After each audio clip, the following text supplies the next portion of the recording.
Bonjour, dans un tutoriel intitulé Mio, je faisais remonter un titre qui apparaissait progressivement. Pour afficher ce titre, j'avais incliné l'image. Aujourd'hui, je vais tenter de vous montrer une nouvelle méthode.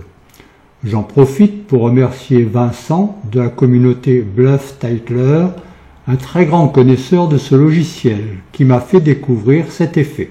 Créer un nouveau montage, durer 4 secondes. Vérifier que le curseur de la timeline se situe en position 0 secondes.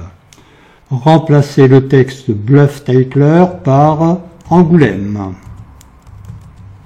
Régler la taille de ce texte à 1, puis 0,2 pour en diminuer son épaisseur. Activez la propriété couleur et choisissez la couleur qui vous convient. Cliquez sur le bouton Joindre une bordure au calque actif, choisissez l'effet Stroke Weight, puis cliquez sur Ouvrir. Vous pouvez réduire l'épaisseur du trait en activant le calque 4 correspondant à la bordure, sélectionnez la propriété Trait et jouez sur le premier curseur pour diminuer ou augmenter l'épaisseur de ce trait. En revenant sur le calque principal du texte, calque 3, vous pouvez augmenter l'espacement entre les lettres en jouant sur le premier curseur. Ajoutez un calque image. J'ai choisi la mairie d'Angoulême.jpg. Je clique sur Ouvrir. Dans les propriétés, choisissez Taille. Maintenez la touche CTRL enfoncée et déplacez le premier curseur pour agrandir la taille de l'image afin qu'elle occupe la totalité de l'écran. Cliquez sur le bouton Dupliquer le calque actif. Deux images identiques s'affichent respectivement sur les calques 5 et 6. Rendez le calque 6 invisible. L'image est toujours présente puisque le calque 5, lui, est toujours visible.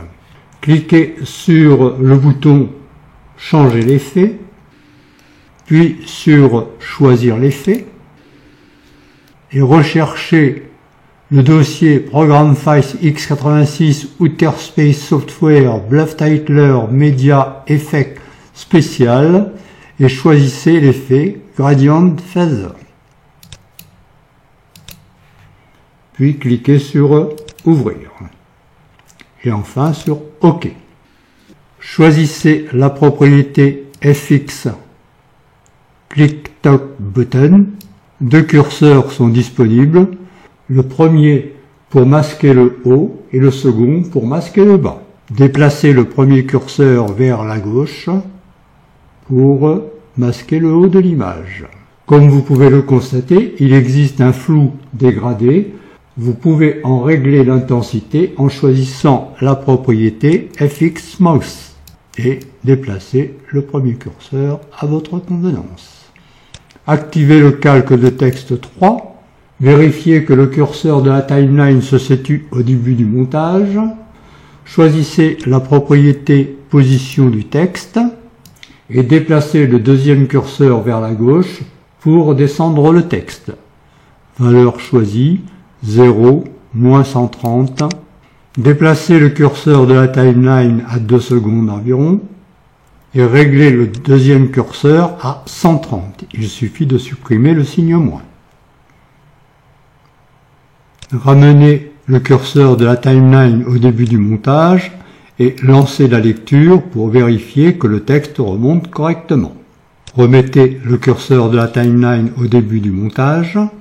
Sélectionnez l'image 5, choisissez Position et avancez l'image de quelques unités afin de masquer le texte. Pour cela, réglez le troisième curseur à 499 ou 498. Lancez la lecture pour vérifier que tout fonctionne correctement. Le texte s'affiche dans la zone noire, mais est masqué par l'image lorsqu'il est en position basse. Activez le calque 6. Rendez-le visible. Lancez la lecture pour vérifier le résultat. Tout semble correct. Vous pouvez bien entendu, comme pour le tutoriel relatif à Mio, modifier la couleur du texte puis le faire redescendre à votre guise. J'espère que cette nouvelle technique vous a convaincu. Ce tutoriel est terminé. Bon courage!